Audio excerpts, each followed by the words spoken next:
celebrating communion. This part of Deuteronomy is kind of, I was sharing with my wife this morning, I was kind of laughing at some stuff, not really laughing. I was like, man, this is just really like it's an odd little pause that Moses takes here. And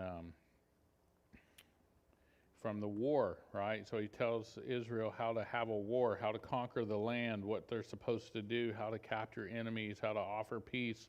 And then all of a sudden we come to chapter 21, and it's kind of as if Moses is like, oh, by the way, I just remembered this. If you find a dead body laying around, here's what you're to do. If anyone, verse 21, verse 1, if anyone is found slain by lying in the field, in the land which the Lord your God is giving you to possess, and it's not known who killed him. So he's given all these little, rules and different things that they're supposed to do. So in the past 20 chapters of Deuteronomy, we've been learning that God is a God who desires to reveal himself, right, to each of us. He doesn't remain silent. He's not quiet. He takes pleasure in making himself known to his creatures. That's us, his creatures. We see him portrayed as a God of love, and must always communicate himself in the revelation that comes from God. So he's given us his word, and that's one way that he does so.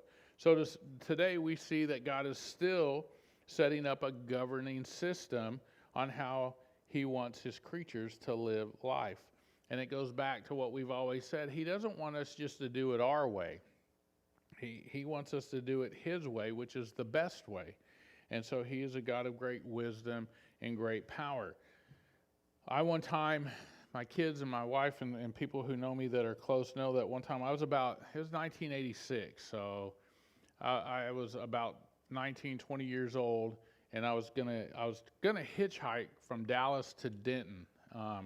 But I got up real early one morning and just started walking down LBJ Freeway so I could get to Interstate 35 to head up towards Denton. I was going to go hang out with a friend of mine.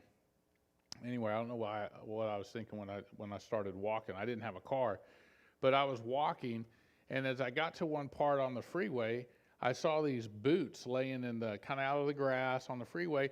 And there was a bunch of punk rock clubs kind of close to, and me and my friends would always go to these punk rock clubs. So I thought, this is some dead punk rocker. And at the time I had a big blue mohawk, and I saw these combat boots, and I was like, this is some drunk guy. I'll just take his boots, because those are some cool combat boots. And as I got closer, I started walking up on him, and, the toes were down and stuff. And so I start kicking his feet going, hey, punk rock. And I could tell by the way his hair was cut. He had kind of like a little slither of hair. It was real short, and he was cropped and bald on the sides. And I'm like, hey, punk rock. And I kept kicking him, and the sun was just coming up. And I realized that this guy was dead. I rolled him over, and he's just looking at me, and he's kind of gray, and I kind of freaked out. So I go running up the embankment of the freeway. I'm not on the feeder. I'm like literally on the freeway, and there's a bridge right there. And I go running up the bridge, and there are some apartments. And as I'm running across the feeder road, I see a lady watering her plants on her downstairs patio. And I'm running up screaming. Blue mohawk, I got combat boots on, I got chains, a leather jacket, and I'm screaming, hey lady! And she turns and she looks at me and she starts screaming. And she runs into her apartment, and the back sliding door wouldn't close all the way, and I just put my hand in there, and she is just like completely freaking out, and I'm trying to explain to her I found a dead body and I need to call 911. And so we did eventually, because she came down with me, and we were looking at it, and I asked her if she knew him, and she was like, no, and the police got there. It was a hit and run. Somebody had hit this guy, poor guy, and I guess it sliced his leg open, and he bled to death from whatever vein that was there. So it was kind of weird, you find a dead body. So here, when I read this, I kind of related to it. It made me think of that guy last week and the last few nights. I mean, I'll never forget his face. I don't remember his name. The policeman actually told me his name, and the thing that happened after that, the policeman was like, well, where were you going? And I was like, I was walking to Denton. He was like, do you know how far that is? And I was like, not really. I mean, I knew how far it was in a car, but I thought I'd make it in a day. And he was like, just get in, I'll give you a ride. First time I ever rode in a police car and didn't go to jail. So finding a dead body is kind of a weird deal. So when I was reading this, I was like, man, I can totally relate to this. And so Moses here, verse 1, it says, if anyone is found slain lying in the field, in the land which the Lord your God is giving you to possess, and it's not known who killed him, then your elders and your judges shall go out and measure the distance from the slain man to the surrounding cities. And it shall be that the elders of that city nearest the slain man will take a heifer which has not been worked and which has not been pulled with a yoke, and then the elders of that city shall bring the heifer down to a valley with flowing water, which is neither plowed nor sown, and they shall break the heifer's neck there in the valley. It's not like they're going to have a barbecue and a celebration because they found this dead body. So what's happening here is Moses expanded his kind of exposition of the sixth commandment. He says, you shall not murder. So by covering a number of issues meant to maintain murder, these verses kind of discuss a specific case law regarding unsolved murder. So this is like, an unsolved mystery here in Israel. Although the victim of a crime may not be known to a community, but he is neither unknown nor forgotten before God. That's an important thing when we look at this. We need to see this.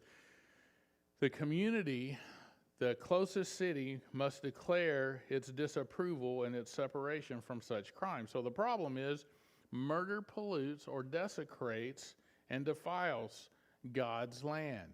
And that's why this is here, because even though nobody knows who did this, it still must be dealt with in an appropriate manner. So if you recall from last week in verse 12 and 13, the avenger, or in chapter 19, not last week, but a few weeks ago, the avenger of blood could be, if somebody knew what happened, could be on his way, and his job was to kill the murderer of this relative.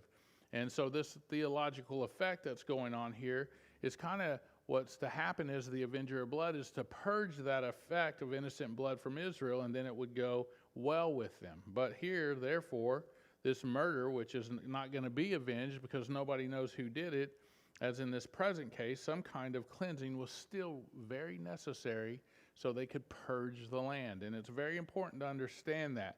It's important for us to understand it as well as Americans. But here, presumably, death from natural causes have been ruled out, right? It doesn't say that, it says here, your elders and your judges, because when they bring the heifer, that's a purging. It's a murder that's taken place. So I guess a natural cause had been ruled out. There was no CSI Israel in this time, so to solve that crime, but God desired the community to take responsibility because a murder had been committed in their land. So it's just like us. If there's something, we're held responsible. I try to tell people all the time because they're like, well, it's not my fault. It's not my fault. I don't know why I always get in trouble for this. It's like somebody needs to be responsible, right? You pull up to a grocery store parking lot and you see the bag boy just beating someone to a bloody pulp. The person who usually gets in the most trouble is the CEO. Yeah, the bag boy gets fired, but it's ultimately the responsibility of all those employees. It's a we situation. In our time, in our age now, everybody's going to just I and me, but it really is a team. When we ran a landscape company, I'd always tell my guys, it's always we. We do this, we do that. And then if somebody bragged about one of them, that's when we separated them out and said, hey, you know what, you did a great job. So here it was a we situation that the land's regarded holy. And so God says, hey, I'm going to hold you responsible. You need to purge the land. So note how seriously the Lord takes this bloodshed and this violence. So they measured the distance. That's what they would do from the found body to the cities all the way around. The nearest city or town had to perform certain rituals. So it'd be on them. So breaking the heifer's neck here sounds kind of cruel, but that's what they would do. If you look at verse 3, it says, and it shall be that the elders of the city nearest the slain man will take a heifer, which has not been worked. So that had to be pure and undefiled. And so breaking that heifer's neck symbolized the crime deserved capital punishment. And so breaking the heifer's neck would certainly be a reminder that murder deserved some sort of punishment. Some blood sacrifice had to be given because of this person's death. And as discussed below, it seems that the cow, the heifer, its life served in effect as an atonement for the sin of this murder. So they would go into a valley, and it was, if you notice the valley here, it says, "In the elders of that city," verse 4, "shall bring the heifer down into a valley that has never been plowed nor sown." So that needed to be pure, and it had to have running water, right? Running water back in those days was considered living water. So here's a lot of stuff that we can put together, and we can point to certain things, and we're going to point to a few, but everything in this is pure. The valley, the heifer, and the living water is moving. So they would go into that valley, which is a low place. The reason they would take it into a valley and not on top of a hill was because most idol worship had taken place on high places. They would find these altars, they'd had to destroy them. So they didn't want any kind of an appearance of evil that to other towns thinking that, hey, this is some type of idol worship with this heifer that they're about to kill. So they took it down into a low place, and so they were careful not to have this ritual thought of as idol worship. So the valley also had to be unpolluted by human activity and remain in its natural state. So the water symbolized the carrying of the guilt away, similar to the goat. If you guys remember Leviticus chapter 10, the scapegoat, right? Look at verse 5. It says, "Then the priests, the sons of Levi, shall come near, for the Lord your God has chosen them to minister to him and to bless in the name of the Lord. By their word, every controversy and every assault shall be settled. And all the elders of that city nearest the slain man shall wash their hands over the heifer whose neck was broken in that valley. Then they shall answer, and they shall say, Our hands have not shed this blood, nor have our eyes seen it." So here the priests, they had final judgment. They would act as the magistrates. They weren't really the judge. They just had the final kind of say, the final authority. So the people in the city nearest the body would wash their hands as a purification of sorts. It's symbolism, kind of like communion. It's symbolic for you and I. And of course, this ceremony of washing of the hands over that sacrificed animal meant nothing at all if the elders had in fact done what they were to do to avenge the murder apart from this. So the washing of hands was just as much as an empty gesture as Pilate's washing of his hands at the trial of Jesus. So they were saying, you know what? The reason they washed their hands was because they're all saying that they're not guilty. Nobody in this town is guilty. So if one of the elders knew of who'd done this crime, then like I was saying, it would be of no effect. It would have nothing to do. They would still be guilty because one of them knew. But here, they're saying, we don't know who's guilty of this. Nobody in town knew who was guilty of it, so we wash our hands of it. And that's where that saying comes from. Look at verse 8. So, provide atonement, is what verse 8 says, O Lord, for your people. So here's a prayer. And if you guys are note takers, what I like to do in my study Bible at home, every time I come across a prayer, I highlight it in blue just so I can kind of look through the prayers and stuff. But it says here, provide atonement, O Lord, for your people Israel, whom you have redeemed, and do not lay innocent blood to the charge of your people Israel, and atonement shall be provided on their behalf for the blood. So you shall put away the guilt of innocent blood from among you when you do what is right in the sight of the Lord. So notice, again, this is a prayer. Also, all of Israel was in effect held responsible for this unsolved murder. And so how the prayer is based, and you look at this and you can break this down, it's really kind of cool how it's based on the Lord's glory. Specifically, they remind God that they were his people, number one. We are your people. And that he had redeemed them. Those are two important things. Those are important things for us to remember in our prayer life, is that, hey, you're our Lord, you're our God, we're your people, I'm your child, and you've redeemed me. Not that God forgets, but they just introduce this and put this into their prayer. So the implication is that it's based on these truths, that he'd be willing to forgive them based on his character and what he had accomplished for them. So innocent blood defiled the land. And that's what happened when this guy was murdered, so that the land figuratively became hostile towards the guilty person and resisted his attempts to make use of it. So that was a big deal. Remember when Cain killed Abel, what cried out to the Lord? Abel's blood cried out to the Lord from where? The ground. Right? Abel's blood cried out to the Lord from the ground. That's Genesis 4:10 and 12. And the soil of Israel would likewise become polluted by the blood of innocent victims. When Israel followed God's instructions for atonement, he honored his word by taking away their guilt. But the removal of guilt was always based on a blood sacrifice. And so on a substitutionary atonement. So there had to be something that replaced it, looking forward to the work of Jesus. So we can look at this and say, hey, this is kind of messianic in value because it's looking forward to Jesus Christ dying on the cross for the entire world. Now, that cow, that heifer, was doing it for the entire nation of Israel. Look at verse 10.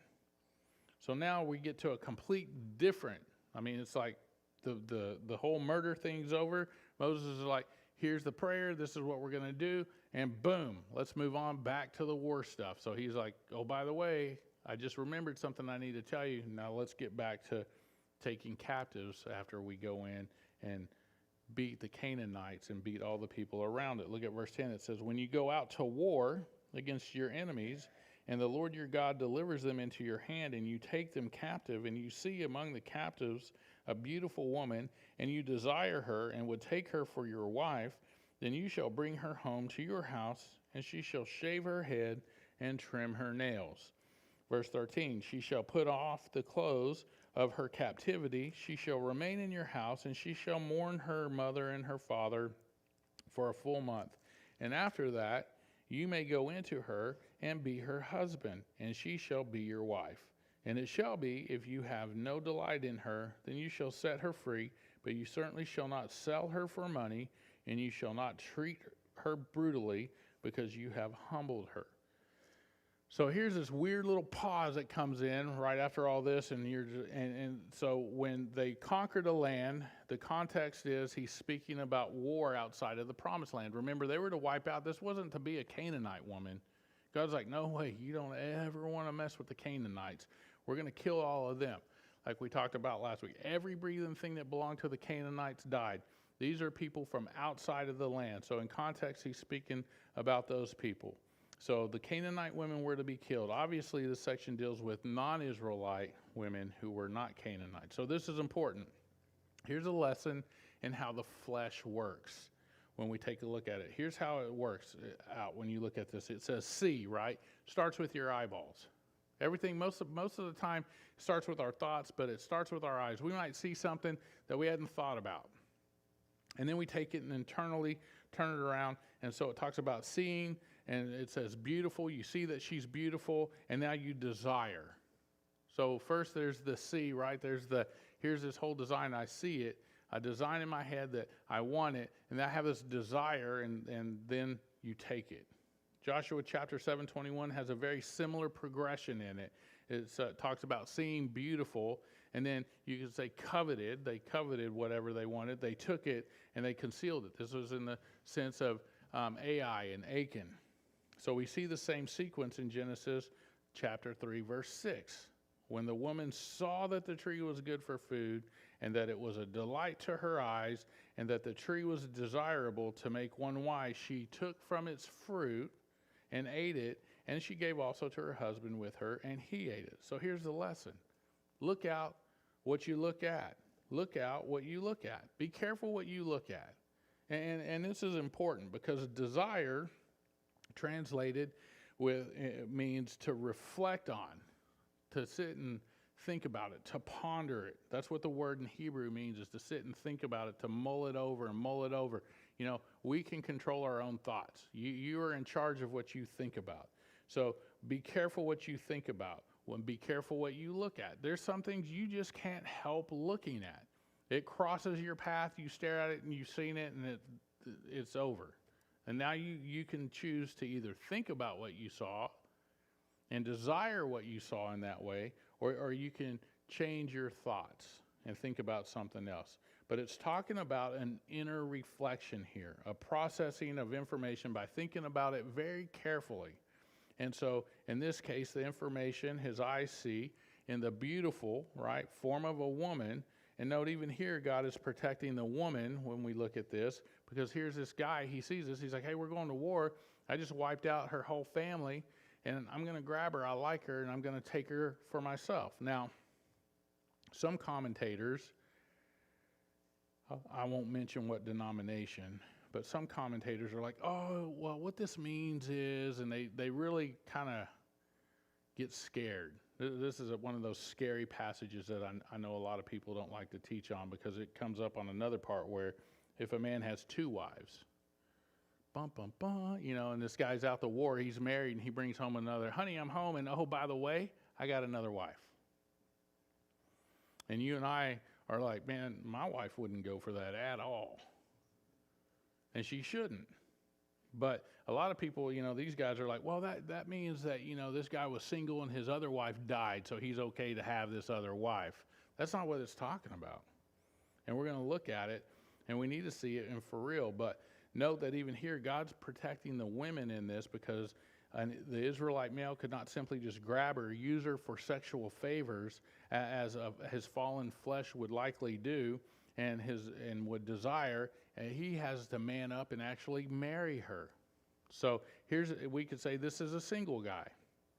And Israelites were not to rape, plunder, or otherwise mistreat their captives as other armies of the ancient Near East did. But the most likely reason is that these acts demonstrate that she had to remove anything pertaining to her former life and embrace life. So she'd shave her head. She'd shave her head and trim her nails. And the Israelite community, she would be kind of accepted into that community. This would also remind her husband that he's no longer to treat her as an alien, but as a wife. So God does care, right? We see this in our day and time. We're like, man, this is still kind of weird. I mean, but we don't go out and do that stuff. We just go and blow up whole villages and wipe everyone out. So at least this person gets to live. So God's saying, if you're going to do that, if you're going to be guilty of that, you're going to do that, this is the way you're going to treat this woman. Warren Wiersbe says this: the shaving of the head was part of the rituals for cleansed lepers and the dedication of Nazarites who had fulfilled their vows. So while shaving the head would be a humbling experience for the woman, it could also be a sign of a new beginning, as it was for a leper or a Nazarite, right? So the full month is allowed for the captive woman. It's a proper amount of time, is what they're saying, for a mourning. And it gives kind of the prospective husband an opportunity to reflect on his initial decision to take her as his wife. So he can sit there and be like, she's not as good looking as I thought she was. That's a lame reason for a divorce. But they did have some of those reasons. Or maybe she just wasn't what he thought for whatever reason. And then it talks about in verse 14, you can let her go. It's talking about a divorce. You can set her free. And so where the same verb is used a bunch of times, we'll see this in Deuteronomy chapter 24.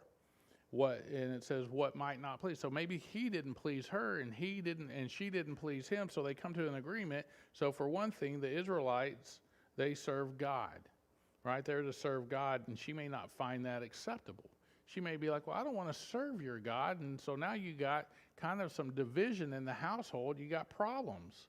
So she's given full freedom in Israel. God says you can set her free, but she gets full freedom in Israel. She gets the protection that the Israelites would get as well. Even though she was a foreigner, she had certain rights. So since divorce was considered rejection, the wife that was subjected to it would lose face in a kind of sense, in addition to already a humiliating event of having become a wife by force. And so furthermore, the Hebrew verb translated humiliated here is kind of interesting. Commonly is used to speak of rape, or likely has sexual overtones in it as well. So the woman may not be enslaved, is what it says, nor can she be abused. So here she is a creature of God's image, and God protects her from this humiliation. So look at verse 15.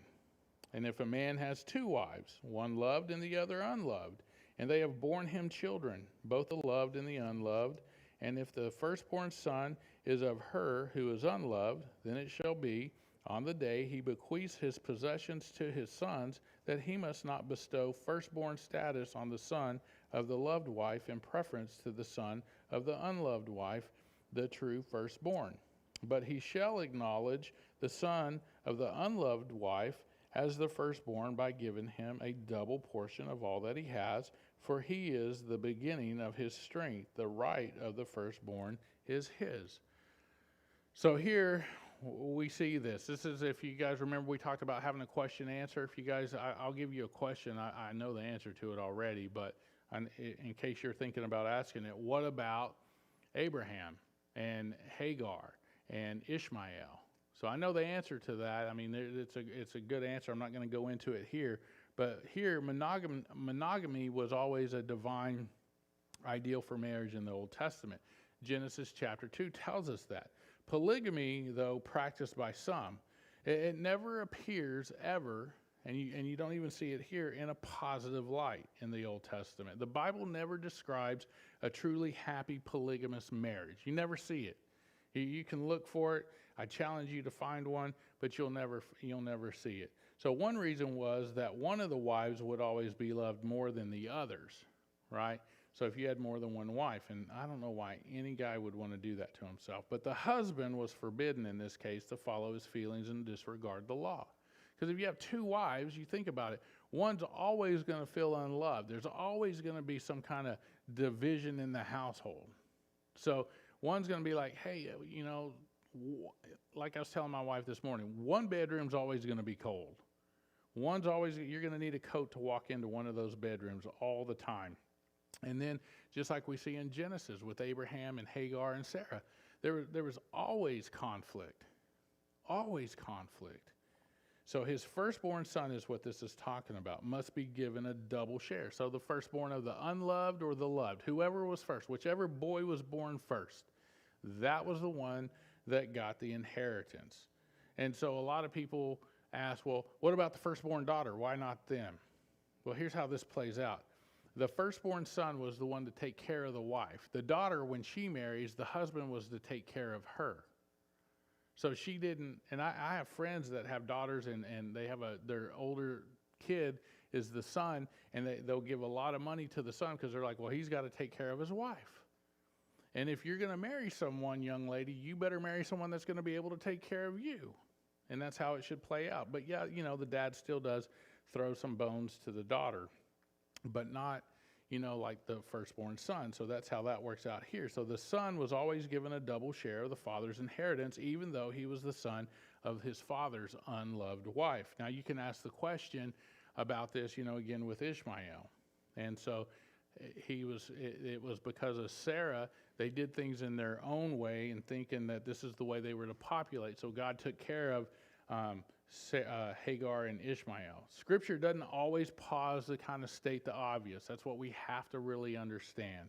It doesn't always state the obvious, but in many cases there's no need for the reader to kind of imagine that God thinks of such states of affair for misfortune and strife to come to the domestic lives of these polygamists. But you cannot read this as a divine approval. So I actually knew a guy that was like, well, here it says I can have two wives. I'm like, well, if that's what you want to do, buddy, you go for it. But do not come to me for any kind of marriage counseling. And good luck with it, because it's against the law in most places. So Scripture doesn't always pause to state that obvious. So the firstborn could not be switched. There was no switching of this, no matter what. I'm sure somebody would try, but they weren't supposed to, because you can't have a greater affection, or you shouldn't have a greater affection for the second wife. So the firstborn, as in this verse, makes very clear is a term that refers to a legal status as well as chronological precedence. So the firstborn of the family received a double portion of his father's estate. He was regarded as a senior among the sons, and oftentimes cults will teach that applying the term firstborn to Jesus, because it says Jesus is God's firstborn, proves that he was a created being and thus is not God. But nothing could be more misguided. Jesus, his firstborn status relates him to you and I, right? It relates him to you and I, not to creation. For those, it says, God foreknew, he also predestined to be conformed to the likeness of his Son, that he might be the firstborn among many brothers. That's Romans 8:29. So as the senior member of God's human family, Jesus is deserving not simply of respect, but of worship. And so here we see, it says when in Hebrews 1:6, when he again brings the firstborn into the world, God says, let all the angels of God worship him. So in the book of Hebrews, Christ is heir of all things, and God's firstborn into the world. So just as the firstborn son is head over his earthly family after his father, Jesus Christ is head of the body of Christ, the church, after God the Father. So I often tell my son when I leave the house, I'm like, hey, dude, you're the dude in charge. You're the man. You're the man of the house at this point. Your mom's still ahead of you. You still need to be obedient, but you're the man of the house, so you need to act that way. And so that's important for him to know. He's not a teenager. We've never ever called them a teenager, even though he's in his teens. We will not call him a teenager. I just call him a man, because you go from boyhood to manhood. Nowhere else does it talk about we created teenagers, and so I treat him as a man. There's certain, as a young man, but there's those times where he needs to understand that he is a man and he needs to carry himself and act as a man. And then when he's with his friends, he can act a fool all he wants, because, even the other night, me and some friends were acting a little crazy, and we had a good time. But the firstborn son, this is what this is talking about, receives the greatest inheritance from his father. So Jesus Christ receives the greatest inheritance, the world, as his inheritance. And God says to his son, only ask and I will give you the nations as your inheritance, the whole earth as your possession. And that's Psalm 28. Remember how Satan tried to distort this when he says, if you just bow down and worship me, I'll give you the whole world? It was already promised to Jesus. Jesus knew he was going to get it. Satan knew he was going to get it. Satan's a great theologian. Satan knew he was going to get it. But Satan was saying, you know what, we're going to make it easier on you, because this way, if you do it and you bow down to me, you don't have to go to the cross. But for you to get the whole world, you have to go to the cross. Look at verse 17. Verse 17 says, but he shall acknowledge the son of the unloved wife as the firstborn by giving him a double portion of all that he has, for his beginning of his strength, and the right of the firstborn is his. Verse 18, if a man has a stubborn and rebellious son, I don't know how many of you guys have one of those. Anybody got one? You can raise your hand. You guys are scared because it's family service. You're like, oh, I wouldn't do that. I want to embarrass him in front of all these people. Look, they already know it. So the son, here's this part where the son doesn't react. Look, if a man has a stubborn or rebellious son, I was that guy, who will not obey the voice of his father or the voice of his mother, and who, when they have chastened him, will not heed them, then his father and his mother shall take hold of him and bring him out to the elders of the city, to the gate of the city, and they shall say to the elders of this city, this son of ours is stubborn and rebellious. He will not obey our voice. He's a glutton and a drunkard. And then all the men of this city shall stone him to death with stones. So you shall put away the evil from among you, and all Israel shall hear and fear. That's pretty rough. All you firstborn sons, stand up right now. I'm kidding.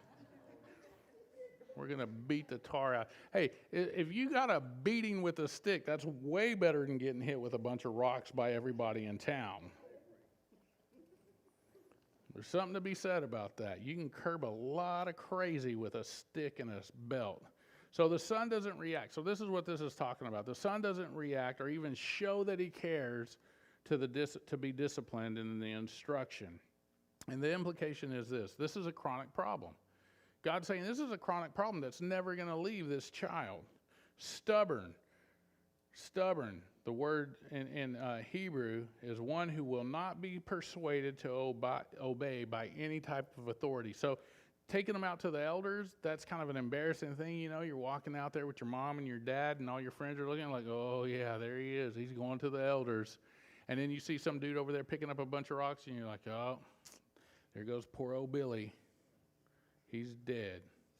So it's talking about somebody that just doesn't want to change. The word rebellious means openly and defiant of authority. And so in this case, the authority God has placed over the son And so to be a disobedient to the parents is, in a sense, demonstrating disobedience to God. And it's still true today. Though we don't stone them to death at the city gates, we don't even have city gates, but if they're disobedient, if you're disobedient to your mom and your dad, then you're being disobedient to God, because God's saying, hey, I put these two people over you to manage you. Now, some of the girls in the room might be thinking, well, man, we get off lucky on this. I've never read of a girl being stoned, but today's a different time. Women's lib. We want to be equal. All right, cool, be equal. Go for it. We'll throw rocks at you too. I'm kidding. So you see this. The punishment was not for minor infractions. It's not for, this kid doesn't clean his room, or, pick up his sandals, or put away his camel at the evening. It's because of like something major. And it says he was a drunkard and a glutton, which I'm like, man, that's 90% of people in America right now, especially after football games. But so this guy, it was more of it's a punishment designed to preserve the nation, because they didn't want this kid being seen. And I'm not saying this is like a 13-year-old. This is probably somebody that's a little older, maybe 13, but maybe somebody that's a little bit older, and they don't want like him influencing other people, right? Because peer pressure is huge. It's huge. You can see it. You go look at a TikTok video, and you got all these kids that are wearing Bass Pro hats, and they all dress the same. And you drive down the road, and you're like, that's that TikTok video I just watched playing out in front of me. And so verse 21 explains the reason that this law here, if you look at it, it says, then all the men of his city shall stone him to death with stones. So you shall put away the evil from among you, and all Israel shall hear and fear. So this was a fear. Explains the reason for this law was to purge evil from society and to act as a deterrent for further rebellion. So Israel was a nation that's chosen by God. They were to be holy, set apart, different than the Canaanites and all those towns around them. God gave the Israelites 3 types of laws: judicial, moral, and ceremonial. Those were the 3 laws, or the 3 types of laws that they had. This is a judicial law. A child who was actively and deliberately rejecting the laws of the land needed to be punished judicially.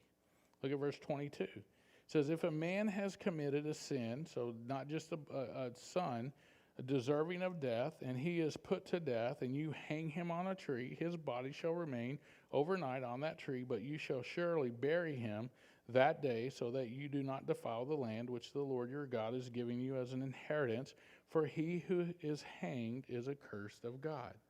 So the progression, right? They didn't hang him to kill him. He was dead already. He was stoned, and once his dead body was there, they hung him up on a tree. And they were like, all right, this is the example. And so he hung there for the day. And he had to be brought down about 6 o'clock before the sun goes down. And so the dead body's hung on a tree, and this wasn't, there was no gallows or anything, but his corpse was exposed for all people to see, like the stoning of the stubborn son would be sending a message don't commit this same crime. Don't commit this same crime. And so the Hebrews understand this hanging of a man up after he was stoned to death, which was done for some heinous malfactions, right? So we have the example of Rechab and Baanah who murdered Ishbosheth, and they were slain by David's commandment, and David actually had their hands and feet cut off and then hung them up. And he was like, hey, this is an example. You don't want to be this guy. Verse 23 is talking about the offenders not to be treated in death as human garbage, though.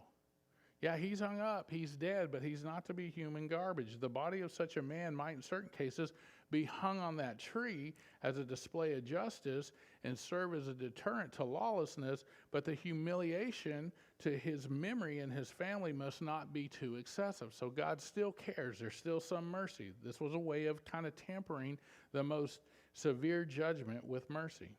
Paul even talks about it in Galatians. Actually, from this verse in Galatians chapter 3, he talks about Christ has redeemed us from the curse of the law, having become a curse for us. For it is written, cursed is everyone who hangs on a tree. that the blessing of Abraham might come upon the Gentiles in Christ Jesus, that we might receive the promise of the Spirit through faith. So Jesus not only died in our place, but he also took the place as the curse of God being hung on a tree. That would be the cross, and the open shame and degradation of all the people that would walk around. So he received this curse, which we deserved, you and I, because he didn't deserve it, so that you and I could receive the blessing of Abraham, what Paul says, which he deserved, not you and I. So we're the redeemed from the curse of the law by the work of Jesus on the cross for us. So we no longer have to fear that God wants to curse us. We don't have to worry about that. You don't have to go to bed at night going, man, I wonder if God wants to curse me. I did some bad stuff today. He wants to bless us. Not because of who we are or what we have done or how great of things we've done, but because of what Jesus Christ has done on our behalf. So sin has a penalty. That's kind of basically what this whole thing is talking about. Sin has a penalty. All sin has a penalty. So today we celebrate communion. As Eric and the guys come up here, what I'm going to ask you guys to do, they're going to play a song. Examine yourself. Examine yourself. Just ask, have I been sinning? Am I a sinner? Am I just going out there and sinning on purpose, thinking that, well, I'm going to be forgiven? Well, if that's the case, then try not to sin with that thought in mind, because what you're doing is you're making a mockery of Jesus hanging on that cross, being accursed for you.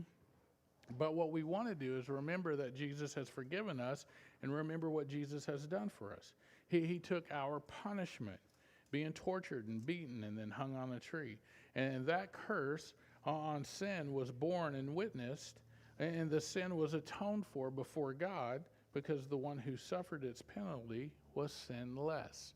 He was, in the sense, the blood sacrifice for you and I, just like there was a blood sacrifice for the murdered body that was found that caused the ground to be defiled. His blood is the one that cleanses us, because we were the ones that have defiled the ground that we live on, because we were born into sin. So as Eric and these guys play this song, I want you guys to come up and grab the communion cups, open them up. You guys, how many of you don't know how to work them? If you don't know how, ask your mom and dad. They'll show you how. If your mom and dad isn't here, ask me. I'll show you how when I open mine. It's real simple. So if you guys want to come up and get it, these guys will play.